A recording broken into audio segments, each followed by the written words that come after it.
Okay, so we are up to the top of Daf Kuf Tesayin Amud Aleph. So we were in the middle of a discussion of whether or not the machlokes of our Gemara between Rav Huna and Rav Yehuda as to whether or not the nefesh u'chayvel includes all other things that are oichel nefesh plus rechaim v'rachav, which is like Rav Huna said, or like Rav Yehuda said that kes nefesh u'chayvel is only including other items other than rechaim v'rachav, and rechaim v'rachav have their own exclusive lav. Abaye and Rava had a machlokes related to the mitzvah to eat a korban pesach tzli eish, and the pasuk says al teichal mimenu no uvashe al mevushal b'mayim kiyim tzli eish. And Abaye said, if you ate it no and mevushal, you're only over for no and for mevushal. Kiyim tzli eish is not an extra lav. Rava said it's an extra lav. So the Gemara said, all the way at the bottom of Kuf Des Vav Meveis, Zok the Gemara, Abaye Amalach, Abaye who says that you don't get a special malchus for Kiyim Tzliyesh, you'll say, I know Damri Afidu Rav Huna. I could still agree to Rav Huna that by Rechaim V'Rachav you get an extra malchus, Kes Nefesh U'Chayvel. I can't let come Rav Huna also. Rav Huna only said that it's extra lav. His nefesh u'chayvel, or the nefesh u'chayvel, you say it's extra because we know it applies to all other items that are not rechaim v'rachav. So we know it represents a lav, and we know it represents a lav for all things of oichel nefesh, which means anything that can really lead to oichel nefesh, not just direct oichel nefesh, as we will soon see in today's Gemara, which we actually did see yesterday.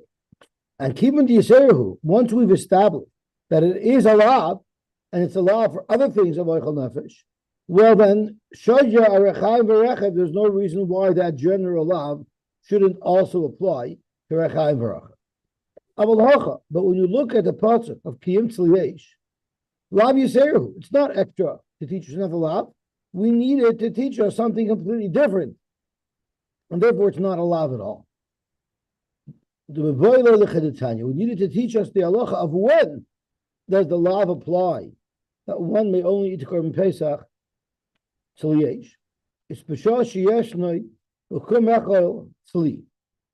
During the time where there's a mitzvah to eat the korban pesach tzli, which is pesach by night, then yeshnoi b'val teichana.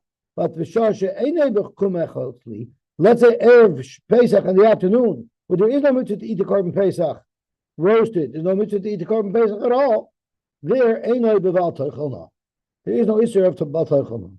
And that is in fact why Abaye could also be consistent with Rav Huna. As an aside, it's brought down in Svarim the reason why there's a mitzvah to eat the korban Pesach tzli. Now that we're in summer season, if your neighbor is cooking macaroni and cheese for supper, you will not know about it. But if your neighbor is making a barbecue, you will know about it because you'll smell it. And the whole purpose of the korban pesach was to be mevatel the avodah zarah the Mitzrayim. That's why you took a sheep which was their god. You tied it to your bed, and I'm sure all 4 days it's making noises. So the Mitzrayim should be well aware that this was happening. And then when was it shechted? It was shechted in the afternoon when everyone is coming home from work so that the Mitzrayim will see that.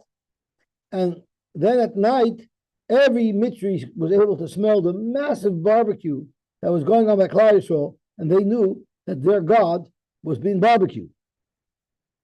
So therefore, the mitzvah was to do b'tzli so that the Mitzrayim should be very well aware that their gods were going to be our supper. Okay, Valtik. And the mitzvah of tzli is davke b'shas achila, which is Pesach by night, and therefore the issue of l'soichal menina will also be there. Tosfos actually brings up that our Rashi told us yesterday that if it's not no, and if it's not mavushal, it's got to be tzliyesh. What else could it be? But Tosfos actually brings a Gemara that discusses other conditions that are neither no and not tzliyesh, and they're neither no and not mavushal. One is hamavashal b'meitferya.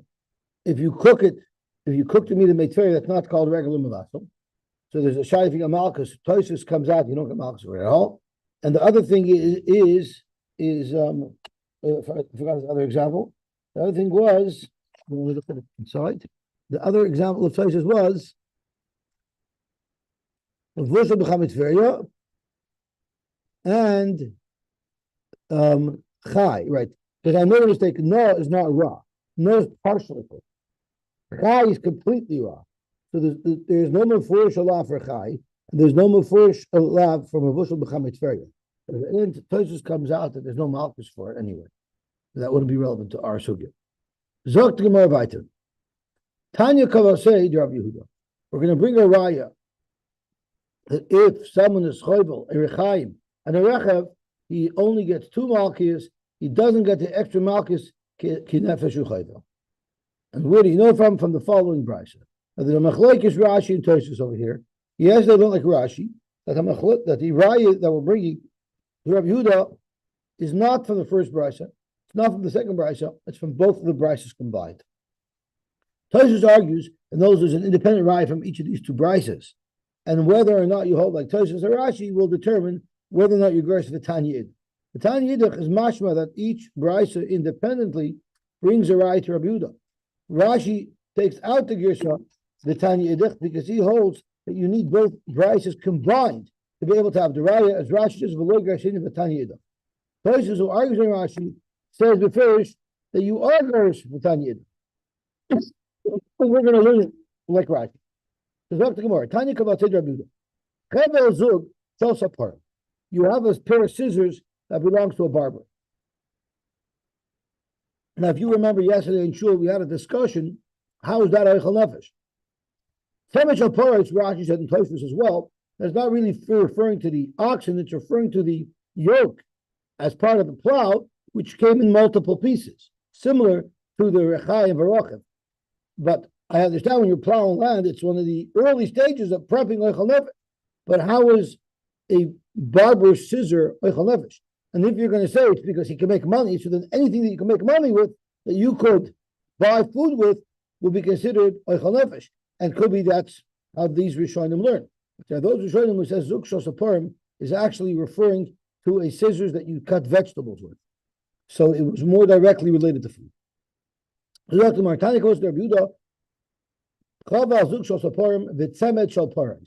And a yoke of bulls or cows, chayiv, shtayim, you'll be chayiv 2, because it was side the one piece of the zuk and the other piece of the zuk. These are items that have 2 parts to them. However, one half of the scissor by itself, the other half of the scissor by itself, in the chayiv ala achas, you're only chayiv for the half of the scissor or the portion of the oil that you were chayiv. So the value you don't see anything, and we're going to see in Rashi why. But Tanya Idach, Chaval Zuk Shosaparim B'Temet Paris, which is exactly the same case as the Friedik Brisa, but it's bringing a raya. This brisa is telling Gatsu to the case of Rechaim V'Rachel. You might have thought that you only chayiv 1 for the whole pair of Saparim, for the whole yoke of paris. Talmud Loimer Lo Yachba Rechaim V'Rachel. There it says that the type of tool of a rechaim, which has 2 parts to it, you're chayiv, 1 for each part. And we learned my rechaim v'rocham, shehein miyuchaden shnei kelim, v'etzem loch achas. Although you need them both to work together as a set, l'maaseh they're 2 separate pieces. And how many malchiyos does one get if one is chayiv or rechaim v'rocham? The chayiv al zeh b'fnei atzmai, which seems to indicate by Rechaim V'Rochav, you only get 2 malchiyos. This is where Rashi points out is the raya. Because even by Rechaim V'Rochav, the Brisa is mentioning that you're chayav al zebef ne'atma, which only two malchus. Doesn't mention a third malchus. Af kol devarim shnei kelim yichadim v'etzem lachachas. So too, any type of tool that's two parts, you'll be chayav one for each part. Chayav al zebef ne'atma, al zebef ne'atma.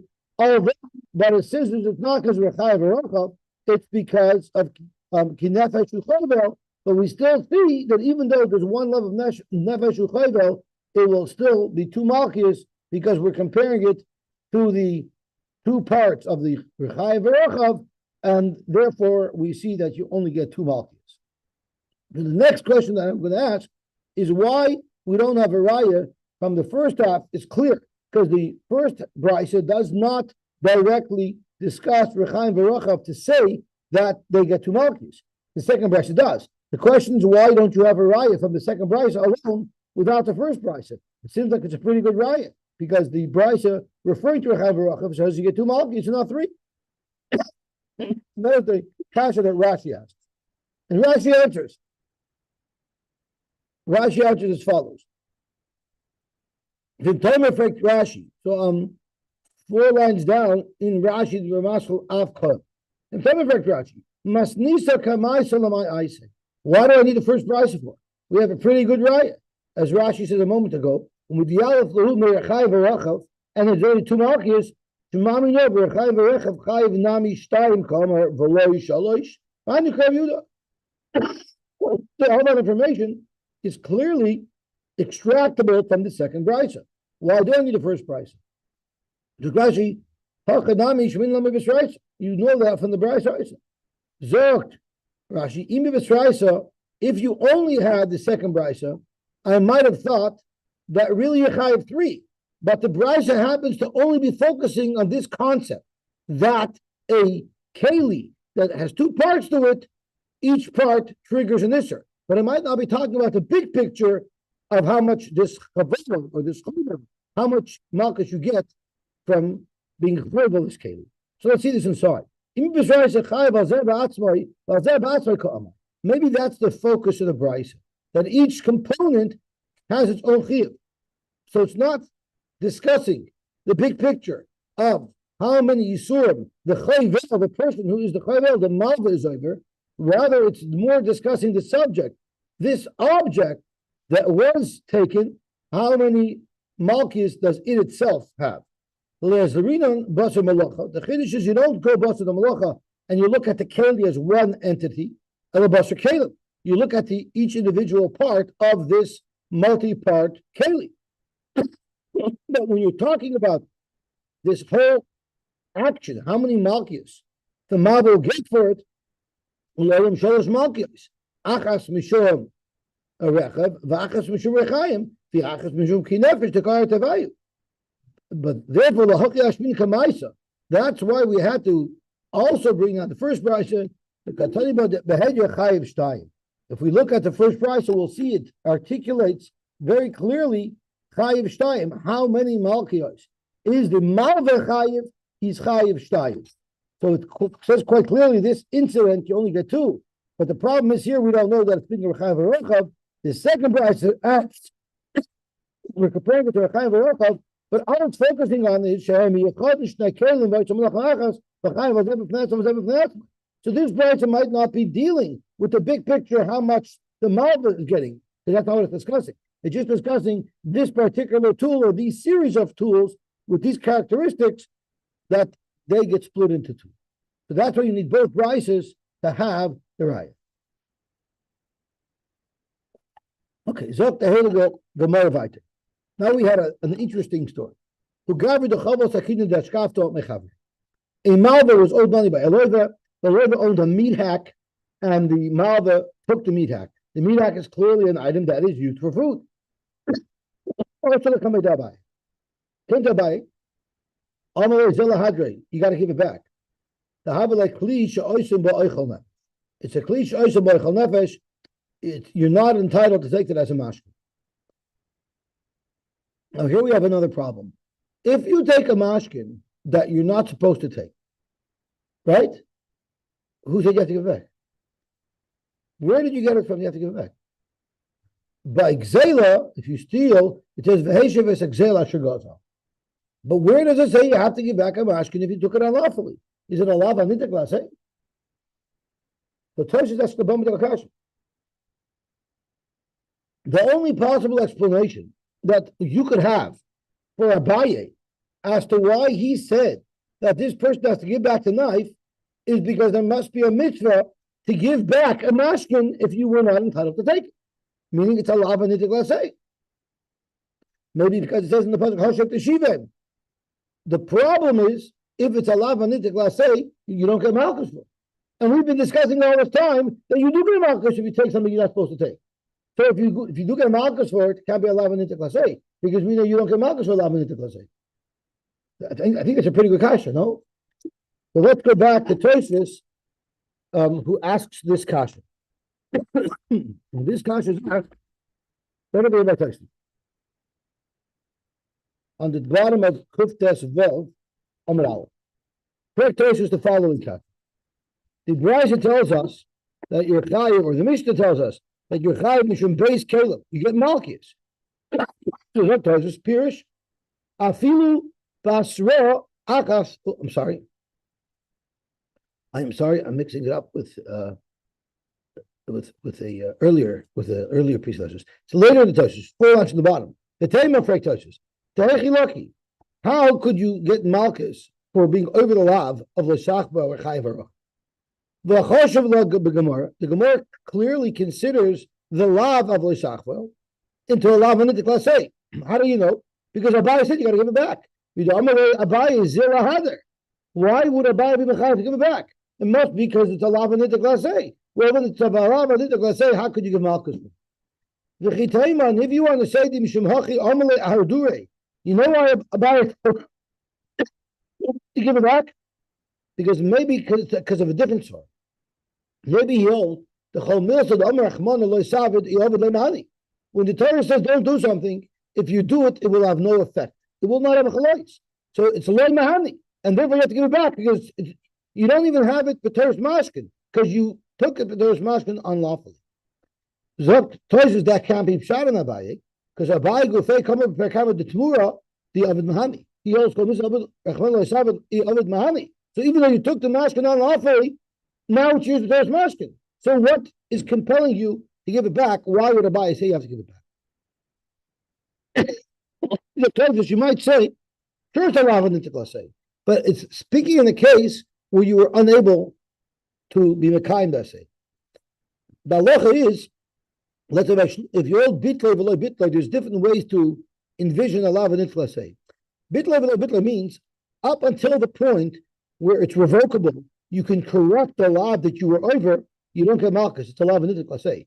Well, what if it's not irrevocable? For instance, you took the Emar Abanim and the mother died. So you can no longer be the kind of Shalach to Shalach Hashem. So once it becomes irrevocable, then you will get malchus, even for a lav anitik laseh. That approach is called bitlay v'lo bitlay. Were you mevatel the opportunity to be able to do the asay to correct your lav, or are you still able to be mekayim the lav? So maybe over here it's speaking where the situation is such that he can no longer fix it. Zok Tosfos vein loymar the hayda loki. Why are there malchus over here? Kigoyin sheshover herechayim v'sarecha. The shover anitik laseh. If it's broken, you can't get it back. So maybe the circumstances under which our Gemara says you get malchus is speaking where you can no longer give it back. So you can't be mekayim anymore. The asay, that's where there's malchus. Maybe by Abaye's case, the knife was still intact. So of course you still have to give it. That doesn't make any sense. You know why?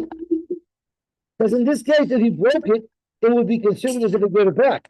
Turning on to the top of Kuf Tes Vavam days, the mountain the Chayim can get a Rechayim. Without a doubt, if the Rechayim is worth $1,000, and he broke the Rechayim, of course now they will deduct $1,000 from the Levi's bill.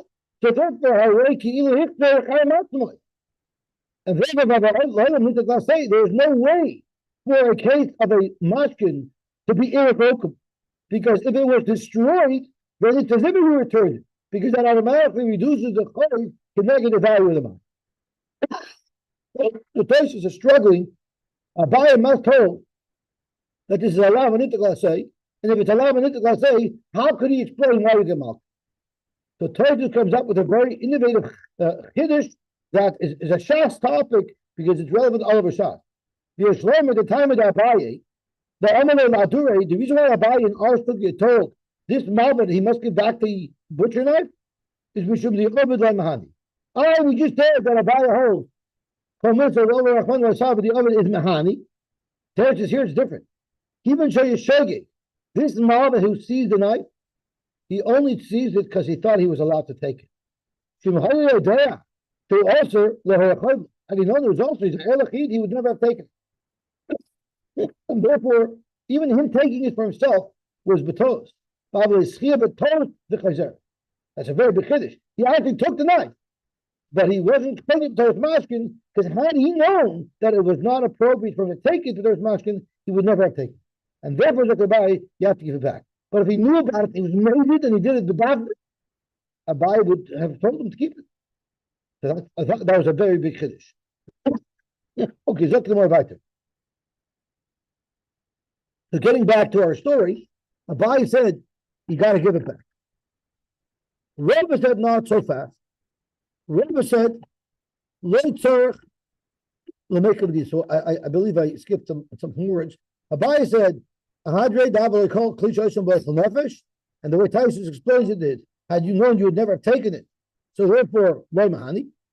And now if you want to get your money out of the loy, you got to take them to the Torah and treat them like any other Torah. Okay? You don't have to go to Bezin. It's much easier to extract the money because now, how does this work? Does this work with Torah Mashkin? We'll see in the next couple of lines that this is not working with Torah Mashkin at all. This is just because you have to believe me that you owe me the money in full.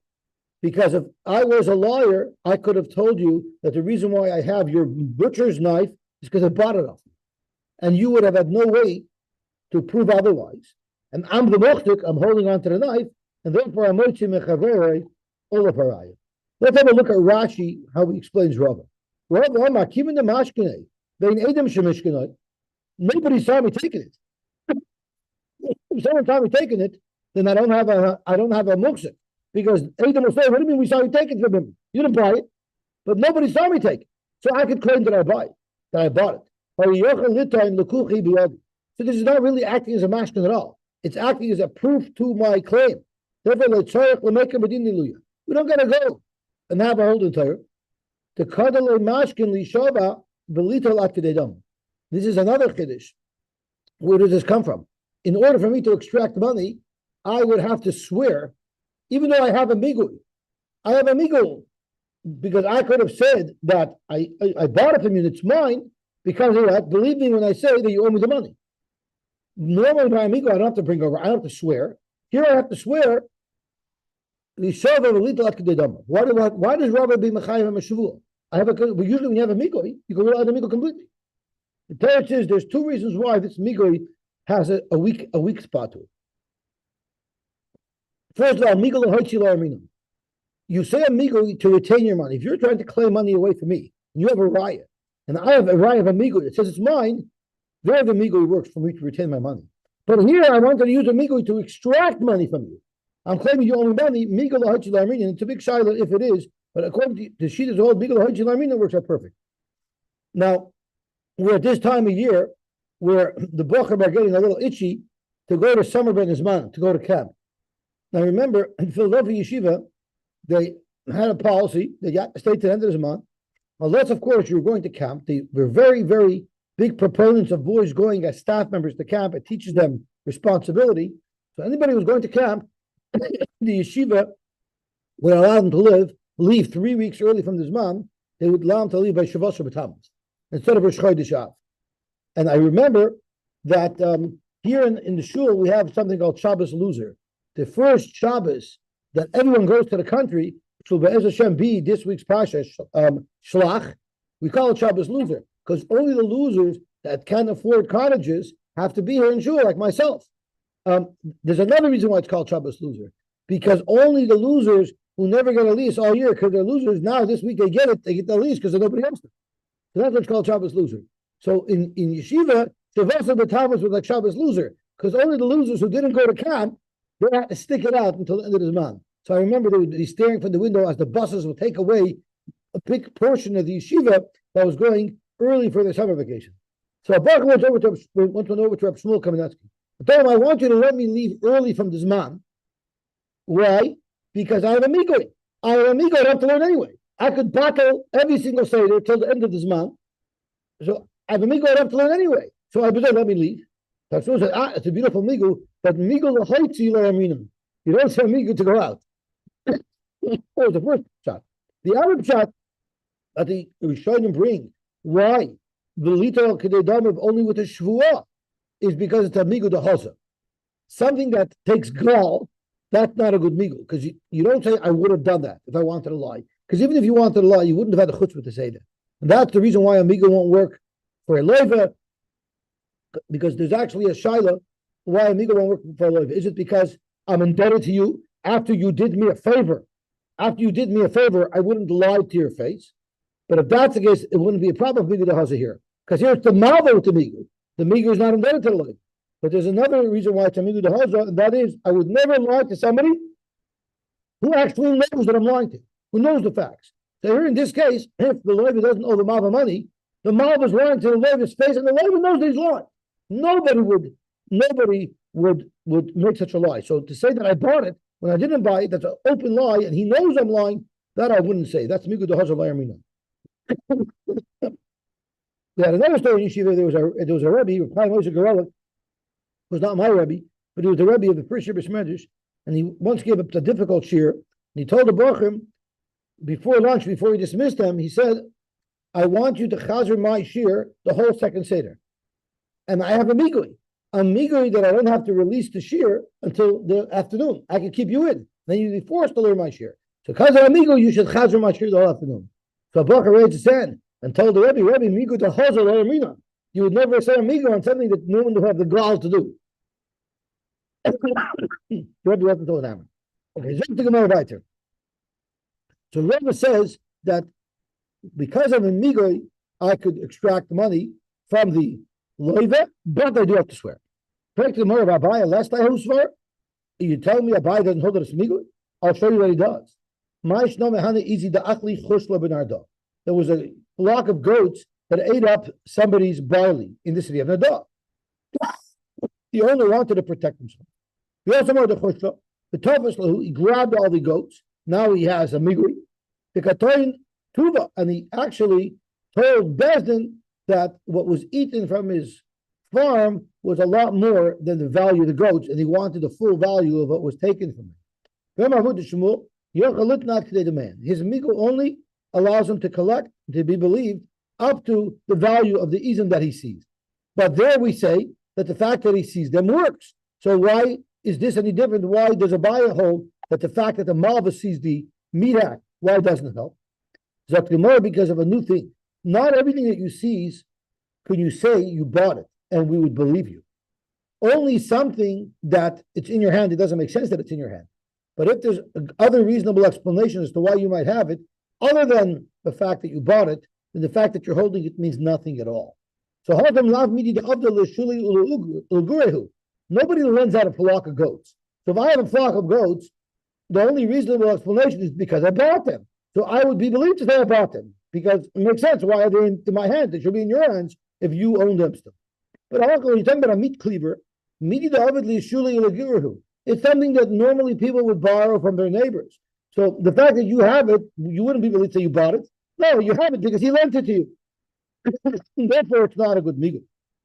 And where do you see this concept? The Shalach Avhuna Bar Avan, Devarim Asur Lahashul Lahaskir, things that it's normal to rent or to lend, and someone tries to taina that he bought it, and believe me, because I'm holding it, ain't no neman. The muhsik is not neman because there's no muhsik on something that's normally lent and borrowed, because the person can say you have it not because I sold it to you, I lent it to you. Correctly, more of a Rava left the house. Rava seems to say that it is a raya, the fact that I'm holding on to the meat cleaver. The meat cleaver is something that you borrow. But there was a case where someone died, and in his possessions there was a shear with which they would shear a war-off sheep. There was also some sperm of a which people normally do lend out. And even though it was by the Yisraelim, and normally you would protect the Yisraelim, Rava still said, no. This belongs to the person who claims that he lent it to your father. On your muksuk, the Tenant is something that's normal to lend out. We don't consider a muksuk. And we even take it away from Yisraelim to give back to its rightful owner. He took it away from Yasmei. So if a knife, a meat cleaver is why is there any validity in the fact that I have it? There's no legally, according to Rava. Where I disagree with you is, do people lend out meat cleavers? I hold Hainami Kiva the myth Gemara.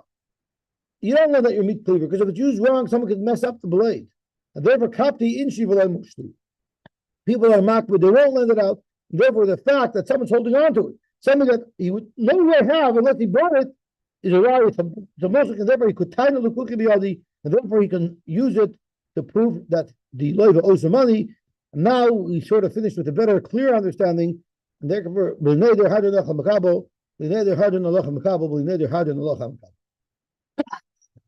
okay, now we'll start the last parak, the last three blocks of Metzia. I'm already feeling kinds of missing the Masechta. It's a beautiful Masechta that we're very quickly approaching the end. So Zoktimar Habayis V'Aliyah Tel Shnayim. And Rashi says it was either Shnei Achim Shacholku. There were two brothers that Yashin in the state. It was a property that had a two-story building on it, as known as a duplex. And the duplex was not a side-by-side duplex, but it was a top-bottom duplex. And what happened was, the whole building fell down. In those days, building materials were very valuable, and they wouldn't just throw it out. They wouldn't bring a dumpster and throw everything out and start again. Rather, the building materials were valuable. They would use those building materials. So now they have to figure out in this big pile of rubble who gets it. So the halacha is, now, why don't they just play 50-50? Rashi tells us, because who said it is 50-50? Maybe the main level was 12 feet high, at 12 feet ceilings, and maybe the second level only had 8-foot ceilings. So there's a lot more wall belonging to the lower level than there is to the upper level. So we actually need to know how much each should get. So the halacha is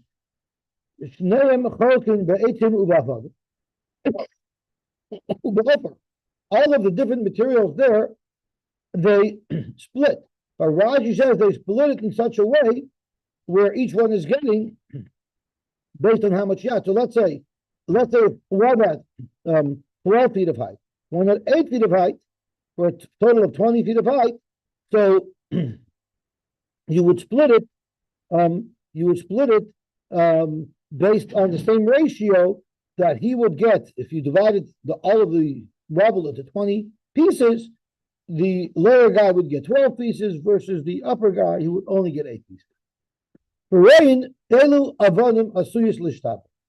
when the building collapses, some of the bricks are going to survive as full bricks, which are much more valuable to rebuild with, but some will crumble. There's two ways a building could collapse. It either could implode on itself. If it implodes on itself, that means the lower bricks gave way, which means the bricks of the bias have shattered, and the bricks of the upper level would still be intact. So now the guy who lived in the upper level will say, I don't want broken bricks. The broken bricks are from your house. I only want good bricks. On the other hand, if it fell like a stick falls over, so then the bricks on top that are the highest would have hit the ground much harder, and they would likely have crumbled, but the bricks from the lower half would not have crumbled. So therefore, and if we see that it's the upper level's bricks that broke, then the fellow who owned the upper level has to take the broken bricks, or vice versa. What happens in what if one of the two brothers recognized specific bricks that belong to him? So the halach is noitlam. He gets those. The others but of course, based on the ratio of how much we figured out each one gets, it will come off of his ratio. Someone Since it says the rain it's possible to tell who is the guy with the broken bricks and who's the guy with the bricks that survived. If it fell that it imploded on itself, which would indicate that the bricks at a lower level were the ones that crumbled. Or if the whole wall flopped over, and then it's more likely that the bricks at the top of the wall crashed against the ground. What's the English translation for the word chafsa? We have a Victor also, but a Victor can only answer. You can't hear. You're on mute. You're kind of muffled. Just what was the word you're looking for? Chavsa. What does chavsa mean? Whether it fell through in a sideward push. Uh-huh. And what chavta? I mean, I guess that means push or fell through. The wall was struck by a horizontal force and fell outward away from its foundation. Okay.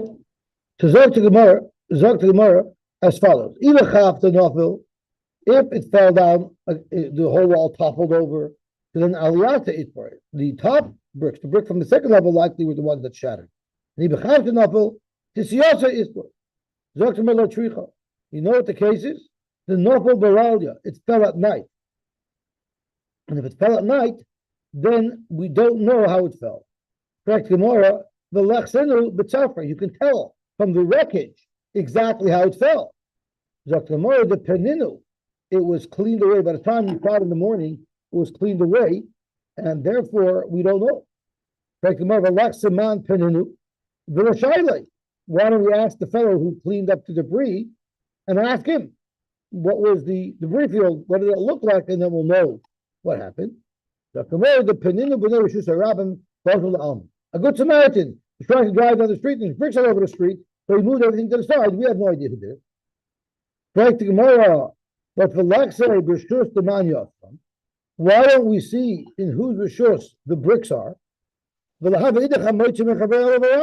therefore, whoever's property the bricks are in should be able to claim the bricks, the good bricks are his, and the others go on maybe how much of a right.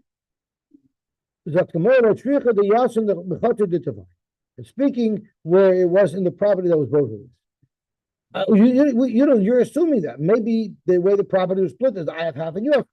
There is no, we all share the whole thing. Inami b'shus harabim, or maybe it fell over into rishus harabim.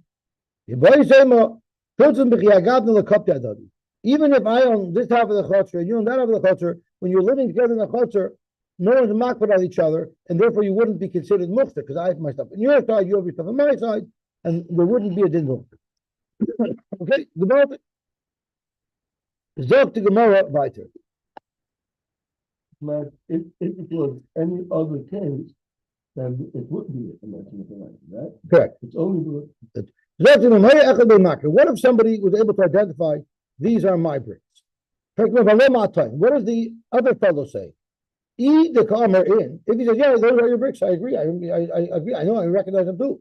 Chita, why do I need the mission to tell me that if we both agree that these are my bricks, I get to keep them? And if you don't agree, why do I get to take it? It's my word against your word. Why would I get to keep it? I'm not Muslim. Oh well. Speaking, one person says, I know these are my bricks. The other should have said, I don't know. So this is a case of Bari V'Shema. We had this. But Bari V'Shema is a Bari other or not. If you remember, Rab Nachman held, you don't say Bari. Dr. Meir, once again, like we had a couple of blood ago. If I claim you owe me money, and the Ritva says, I don't know. As Bari V'Shema, he goes, Bari V'Shema, Bari other. Rab Nachman, Rab Yechon, I'm a potter, so the Moitzi Mechaveh Levarayah. So, from the fact that we're saying here, I know which are my bricks, you don't know, and we say I get to keep the bricks that I claim are mine, it's a right of Bari V'Shema, Bari other. Because we know, we had the same test before. What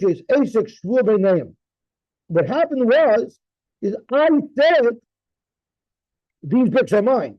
And you said, No. These bricks are mine. Half of the bricks that you claim are yours are mine. The other half, I don't know. So now you're making a mitzvah. So Hachanamik going shvua, and therefore, since I have to make a shvua that those bricks are not yours, the bricks are mine, I'm not able to, because I don't know. Hechadam Hesek, shvua could do over the Rabbi Manli B'Yocha, Allah Omar, Ein Loch B'Yadi Al Chamishim B'Shar Ani Yedea. So now there's a chiyah shvua that was triggered. He can't swear on the half that he claims he knows, on the half that he doesn't know whether or not they're his or not, and therefore he's mechuyev to pay. So really,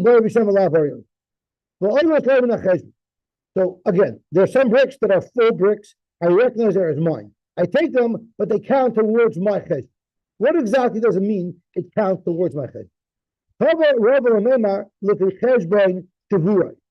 Rashi learns which means he takes broken bricks connected the full bricks that I take, which is quite not fair, because had we not known anything, I would have taken a mix, right? So Tosfos clarifies, and Tosfos says near the re, whatever the ratio was of broken to whole that they would have each taken, that's what this other person will take connected the shleimos that this fellow recognized. So the Chesed Shvush Shleimos K'moshe Rabbi Sham B'Makom Shenaf. The Masfer Hu Loimish Yibrar V'Hikachim Shvush Dafka Connected. There's no svara to say that he should take only broken ones connected the brick that I identified as mine. Okay, that's what Rabbi said. Alma, you see from here, keep it never any idea. Once the Tiltuk says, I don't know if those are yours or not, Rabbi says it messes him up. Abai said, I don't agree with you. Adran. How will it say? It's worse, if anything, for the person who claims that he knows these bricks are his. You know why? Because midahani yada, yada, since he only knows that these are his bricks, but he doesn't know about other bricks, the rest he doesn't get. Now we'll say you recognize these bricks as yours and you don't recognize the rest. Okay, I guess all the rest of the bricks belong to your shutta. So if anything, it's worse for him, because now we should give all the rest of the bricks to the other partner. It's for every complete brick that I take, he gets a good brick to negative. So what do I benefit? If I identify whole bricks as mine, and now you're going to get whole bricks connected, so I'm no further ahead. What benefit is there to me that I recognize some of my bricks? Look, Abai, there's two advantages. There's Lamav and Rafa. You might have wider bricks. Wider bricks are better. And those are the ones that you recognize that you get to keep those wider bricks. Or Inami Tina de Mabda, what the bricks are made of. The different bricks are made out of a different quality of lime, and you might recognize those better bricks as being yours. That's what your benefit is. But as far as the fact that they're shleimos doesn't help you, because he's going to get shleimos connected. What you do? So, Rashi doesn't say color. Rashi says how strong it will be. There's a bias and there's an aliyah. Rashi, this is not talking about two partners. This is talking about the owner of a home has a two-story home.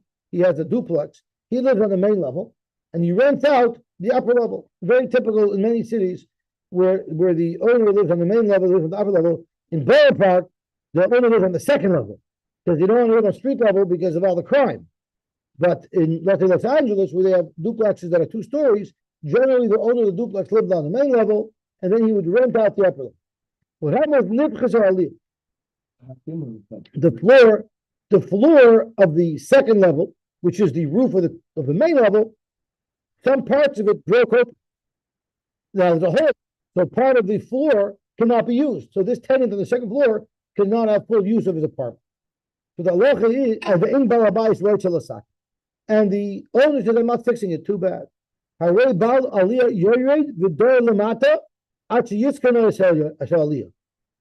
the leasee, as the tenant, you have a right to move in, you can bring all your luggage, and you can move down and share the apartment that the landlord lives in. How do you split something? We'll explain. The person on the lower level, he has to supply the beams. So and the Upper guy is the one who has to seal the floor. We'll see that in the Gemara later. When we're talking about the floor opening up, and therefore the renter cannot live there anymore, how much of a hole is there in the floor? Unless wherever the floor is open, the landlord could tell him, no, you got to live upstairs. But you lost some floor space, you can give some suitcases downstairs. You'll have to come up and down to get it. Too bad for you. Once there's already 4 tefachim, the hole in the floor, and now I have to put some of my stuff downstairs, I could say, I don't want to go up and down. I'm moving in downstairs. Why? Because a tenant has to accept that he's going to have to keep some of his items downstairs. Even if it's only a hole of 4, I can move down with the landlord, because you can't expect me to have some of my stuff upstairs and some of my stuff downstairs. I don't want to have to come down into your apartment every time you need a pair of socks. What was the case? What was the terms of this lease? What did it say in the lease contract? If the rental contract says, I am renting you this aliyah, then too bad for the renter. This is the aliyah. Take it as it is, and therefore he shouldn't have a right to move downstairs. He should pay up until the property was in good condition, and after that he can terminate the lease and walk out. But he has no right to move downstairs. He said, why do we say that he gets to move in with the owner? Why can't the owner just arrange for him another apartment? It's mashma from our Mishnah that that's not enough. The Amalei, this is exactly what the contract said. Aliyah zu shani maskirla. It's this aliyah that I am being masker to you. And he added, Hisoka Felak Bahada. As long as it's still standing, you got to do it.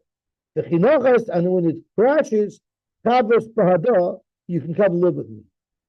So it's spelled out in the contract. I don't need the mission to tell me that you can move in with me if it's spelled out in the contract. The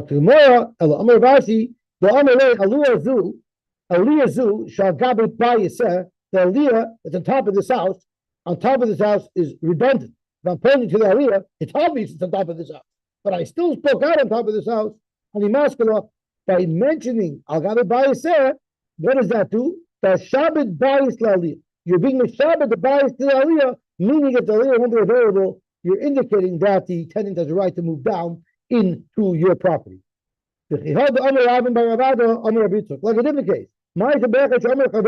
The list shall gabe parts of Zani Merkel. He had a grapevine. Grapevine needs something to hold it up. So he had a different type of tree. I think it was a peach tree that the vine was resting upon. And what happened was the nekar parts, and the tree that supports the vine got uprooted. Now the vine doesn't have the support that it needs. As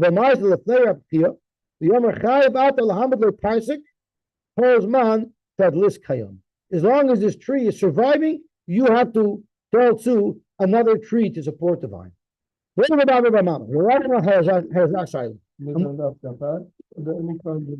Probably any tree that would service it. What happens, Kishudor, when the guy moves out? Could he throw out the balabayas? Could he make her? Because when I lived in my aliyah, I had privacy. Or no, the balabayas could live with it. The Amalei are ata lafkinon atayted lafkinon lo yagila. The line could say, I never had in mind that I'm going to have to move out and become homeless. I meant that I'll let you share with you. Left to the Gemara. Even to learn Mishnah and Durham, if you're going to say that no, they both live together, and that's what the renter can do, he can move downstairs together with the owner, kishu mishtamish. Now, normally, the entrance to the upstairs was a separate entrance. It had a staircase inside to come down, but it was a separate entrance. So now, can I come in through the main entrance that the owner goes through? Or can you say, no, that's my entrance. You go up the stairs into the aliyah, and then you can come down into my apartment. So, kishu mishtamish, derech psachim mishtamish, meaning he can walk in the main door with the owner, or derech gagen mishtamish, or does he have to go up to his apartment and then come back down? Mi amar kidemi kara, mame kara, derech gagen hashanami derech gagen. I'm giving you similar to what you had. You used to have to go upstairs, so now you have to go upstairs as well. Or the renter could say, aliyah kabili, I was asking to walk up a flight of stairs every time I came home. But Aliyah v'Yerida like a bird. Now you're making them up a flight of stairs and down a flight of stairs. That's too much. Intim Salomer Matzi Amar Aliyah v'Yerida like Kabili Aloi. If we assume that the renter can say, no, I'm not going up and down each time. I'm coming in through the main door. What would be if we stay Aliyah Zu Al Gabazu? So this is a 3-story building. Now, what would be the if the top apartment opened up, meaning the floor broke, and you have this issue, clearly the upper tenant can move into the lower tenant, which is the second floor. But what if the second floor broke? Do you push him to the upper floor? From the landlord say, listen, I told you I'm renting you an upper level. So go to the third floor. I was masking to live on the second floor, but still to live on the third floor, you don't have a Shabbos elevator, then I'm not going to do it. I'm moving downstairs with you. That's the merit take. Baruch Hashem, we resort to finish Kufta aside, with a little bit of interest. Baruch Hashem, we will do Mamshech tomorrow. Where did the green tree go?